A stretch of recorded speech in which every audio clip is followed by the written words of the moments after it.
Hey, what's up? This is my week one summary. I just came from a sickness for like 3, 4 days straight, and I pretty much just had to catch up with a lot of schoolwork, so I managed to do it. So, this is the last assignment. So, today I'm going to be explaining what a virtual machine is, and that pretty much is a computer running within a computer. And the host OS is the main source of hardware, where in this case it's a MacBook Pro that we received in class. And then whereas the guest OS would be another OS such as Windows Server 2016, Windows 10, Linux, etc. If anything would get corrupted in the guest OS, it would not affect the host OS. And for example, right here we have the Windows 10 and Windows Server, and eventually I'm going to be adding more to it as we go. So about explaining at least 4 operating system commonalities, and that will be CPU, memory, hard drive, and bootstrap. CPU is a logic controller with opcodes and operands computer processing unit. It is one of the most important computer components because it performs calculations, actions, and runs programs. Then we got memory, which we also know it as RAM, and that means random access memory. And it is a fast temporary storage as CPU does work. It is used by the CPU when a computer is running to store information that it needs to be used very quickly, but it does not store any information permanently. And the third one we have, which is hard drive, and that is a data storage and persist non-volatile memory. It's used to install an operating system and any application you install on a computer in the long run. Also gives you the ability to save data for future use, and I consider this as a brain of the operation because a computer cannot function without a hard drive. And a little bit about Bootstrap, I didn't get into like that many details, and all I know that it's pretty much an initial program that loads the OS on the system start. So then right here we got 3 different types of kernels. We got the monolithic kernel, microkernel, and a hybrid kernel. A monolithic kernel isolates kernel OS functions and user mode applications. It is unstable and can crash the entire system, but hardware drivers are fast, closer to the core kernel. A microkernel is lightweight, only handles process scheduling and memory. Kernel is small and good for embedded devices. Device drivers run in separate user mode process. It's not very popular to use, and that is because it's not compatible with every user applications. And then last but not least, we got the hybrid kernel, and it's a combination between the monolithic and the microkernel. Nowadays, that is what we are using in our everyday operating system, and then important functions run in privileged kernel mode, and others run in user privilege mode. Then explain a little bit of the processes, file systems, and architecture. Kernels run tasks called processes, which assigns how much CPU it needs to run properly. Applications believe that they're the only task running, where in reality, you can be multitasking and having multiple tasks open at the same time. Windows uses what we call Task Manager, and a Mac OS is using Activity Monitor, which they show what processes are running on the computer. A file system is referred to a partition or disk of how data is stored in the actual place where the OS is installed, and it stores data as a 1 or 0 on a storage device. The current file system that is used in the current generation is FAT32 or the NTFS, which supports larger disk sizes, uses smaller clusters, root directory located anywhere on the hard disk, and longer file names up to 255 characters. Now I'm going to explain a little bit of the hardware components of the logic board, CPU, memory, and the hard drive. A logic board is also known as motherboards, but logic boards term is used by Macintosh, but motherboards term is used by any. A motherboard is one of the most essential parts of a computer. It holds components such as the CPU, memory, and connectors for input and output devices such as USB. CPU, which stands for Central Processing Unit, and it sends signals to control the other parts of the computer. The CPU also processes instructions it receives in the process of decoding data. Then we also have memory. The more memory you have in your computer, the faster the computer becomes, which makes the CPU access things faster as when you want to open an application. The less memory you have, the more CPU has to work itself, and it can potentially cause damages to the performance and take things forever to load. And then we have hard drive.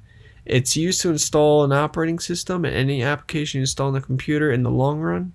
Also gives you the ability to save data for future reuse, and I consider this as the brain of the operation because computer can't function without a hard drive. And then we have like SATA drives, IDE drives, we have solid state drives, and now in this generation we have an M2 drive, which on my gaming laptop I actually use an M2 drive, and it goes really fast, I'll tell you that. So I'm going to tell you a little bit of history of Windows. Goes back into the 1980s with the DOS operating system owned by Microsoft. Every time you upgrade the operating system to the newer version, it will have the backwards compatibility with any application you installed. So say, I'm a gamer myself and I play World of Warcraft and I play Overwatch, and say like I used to be on Windows 7, and when I upgraded to 10, all those applications transfer over to the new operating system, which is now Windows 10. And that doesn't corrupt anything. And what it did was, it made my PC gaming a lot better than being on Windows 7. And also, it was the first to have the graphical user interface for IBM compatible PCs, and it dominated the PC market, as well as 90% of PCs ran some version of Windows.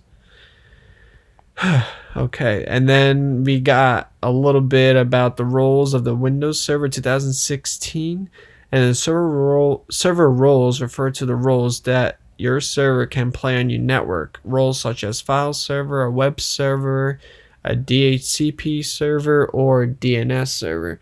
So I'm going to show you a little bit right here. I'm going to get into my Windows Server 2016. So if we go to manage and then add roles and features. So one of my cool things I really want to get into is Active Directory. And Active Directory, one of our clients, because I do like IT for car dealerships, and one of the clients, they actually use Active Directory. I feel like sometimes it could be like glitchy. I mean, we've been having a lot of issues recently where the timing, like the timer on the computer, wouldn't push out the time that it's supposed to be, which is really odd because it'll be like a few minutes behind or a few minutes forward. But I definitely want to get into like the Active Directory. It seems like really useful tool in some cases, and pretty much what it does is it's like a home-based server, and then it creates user accounts, permissions, timing, and then you can install printers, which that will push through to the users. And then say if you have like a scan folder and you want all your users to have scan folder, that's already all established and they don't have to do anything with that, which is great. So here we are, and to change the settings, you would click on this settings tool right here. You got your hard disk, which I already did that, made that SATA, and then 60 gigs, and then you could later on change that if you would like.